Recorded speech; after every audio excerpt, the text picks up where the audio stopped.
اوپر والے نے بڑے سے بڑے گنہگار کے لیے توبہ کا دروازہ کھلا رکھا ہے، لیکن نیچے والے جسے ایک بار نظروں سے گراتے ہیں پھر سنبھلنے کا موقع نہیں دیتے، بالکل پتھر ہو جاتے ہیں۔ آج کل میں ایسے ہی پتھروں سے سر ٹکرا کر لہو لوہان ہو رہا ہوں۔ اب یہ مولوی والا کیس ہی دیکھ لو، جب تک میں بدمعاش تھا کسی میں اتنی جرت نہیں تھی کہ مجھے اس نام نہاد کیس میں الجھاتا۔ بالکل بوگس کیس تھا یہ۔ میرے مخالفوں نے مجھ سے سودے بازی کرنے کے لیے ٹنٹا کھڑا کیا تھا۔ خود علاقہ انچارج نے کہا تھا کہ خواہ مخواہ پولیس کا وقت ضائع کیا جا رہا ہے۔ اب اس بدمعاشی کی دلدل سے نکلنے کی کوشش کر رہا ہوں تو پولیس کو سارے بھولے پسرے قانونی تقاضے یاد آنے لگے ہیں۔ پولیس تو رہی ایک طرف، دو بالشت کے بدمعاش اور دودھ پینے والے دانتوں والے گھنٹے میرے منہ کو آتے ہیں۔ انہیں سب باتیں بنانا اور بازاروں میں بازو پھیلا کر چلنا آ گیا ہے۔ ان میں سے تو کچھ ایسے شودے ہیں کہ کچھ نہ پوچھو۔ ان کا ارادہ ہے کہ مالک محمد جتنا جھکتا ہے اسے جھکاتے چلے جاؤ، یہاں تک کہ پاؤں تلے روند روند کر مٹی میں ملا دو۔ پہلے وہ صرف باتیں بناتے تھے، اب باقاعدہ نعرے بازی شروع کر دی ہے۔ پچھلے اتوار رات کو کوئی میرے گھر کی دیوار پر ننگی گالیاں لکھ گیا، میں نے ان پر سفیدی پھیروا دی۔ پرسوں پھر یہی حرکت دہرائے گی۔ بڑی بے حیائی سے میری بیوی بچوں پر گند اچھالا گیا۔ یوں لگتا ہے وہ لوگ مجھ پر واپسی کا ہر راستہ بند کر دینا چاہتے ہیں، لیکن میں نے تہیہ کر لیا ہے کہ ان کے بہکاوے میں نہیں آؤں گا۔ پچھلے 4-5 مہینوں میں عذاب سہ سہ کر جو کچھ حاصل کیا ہے اسے گنوانا میری زندگی کی سب سے بڑی حماقت ہوگی۔ میں نے یہ گھر چھوڑنے کا ارادہ کر لیا ہے، بلکہ ایک دوسری جگہ رہائش کا انتظام بھی کر چکا ہوں۔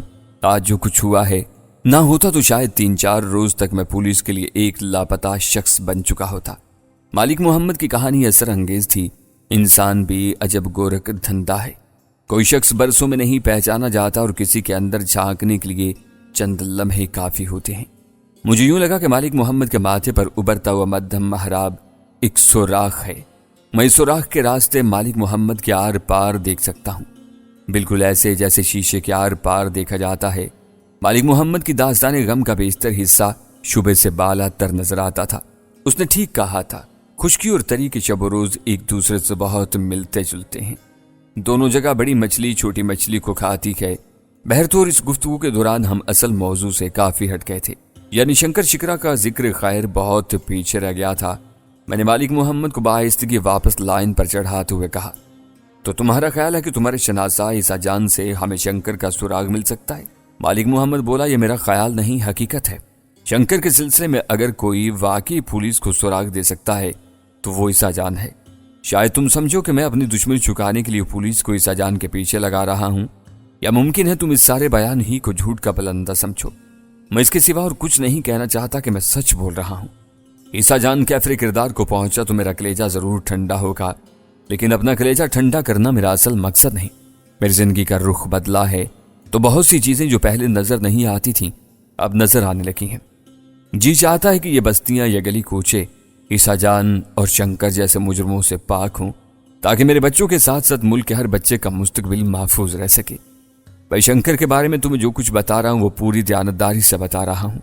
سرحد پار کرنے کے بعد شنکر نے سب سے پہلے جس شخص سے رابطہ کیا وہ عیسیٰ جان ہی تھا۔ اب تک وہ عیسیٰ جان کے ڈیرے پر ہی رہا ہے اور بہت ممکن ہے کہ اس وقت بھی جب ہم یہ باتیں کر رہے ہیں وہ عیسیٰ جان کے کسی ڈیرے پر دادے عیش دے رہا ہو۔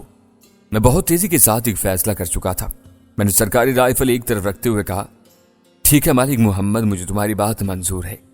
تم شنکر کی گرفتاری میں میری مدد کرو، میں تمہیں ساتھ لیے بغیر چلا جاؤں گا۔ وہ بولا، میں اس سلسلے میں جس طرح کی مدد کر سکتا ہوں تمہیں بتا چکا ہوں۔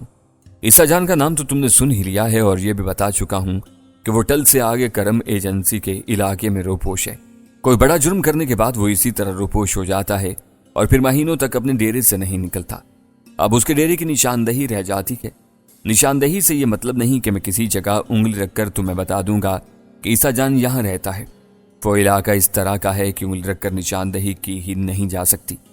تم وہاں جاؤ گے تو خود اندازہ کر لو کہ ہمارے پوٹھوار کی طرح کٹی پھٹی بے آباد پہاڑیاں ہیں۔ بندہ اس علاقے کے پیٹ میں گھستا ہے تو چکرا کر رہ جاتا ہے۔ میرے پاس ہاتھ سے تیار کیا ہوا ایک نقشہ ہے، اگر تم مجھ پر اعتماد کر سکو تو میں 2 روز بعد یہ نقشہ تمہارے دیے ہوئے پتے پر پہنچا دوں گا۔ دوسری صورت میں یہیں زمین پر لکیریں کھینچ کر تمہیں سمجھا سکتا ہوں، لیکن یہ بتا دوں کہ اس کاغذ پر بنے خاکے سے تمہیں زیادہ مدد ملے گی۔ میں نے کہا، مالک محمد جب ایک بار اعتبار کر لیا تو پھر کر لیا، اب بے اعتباری والی کوئی بات نہیں۔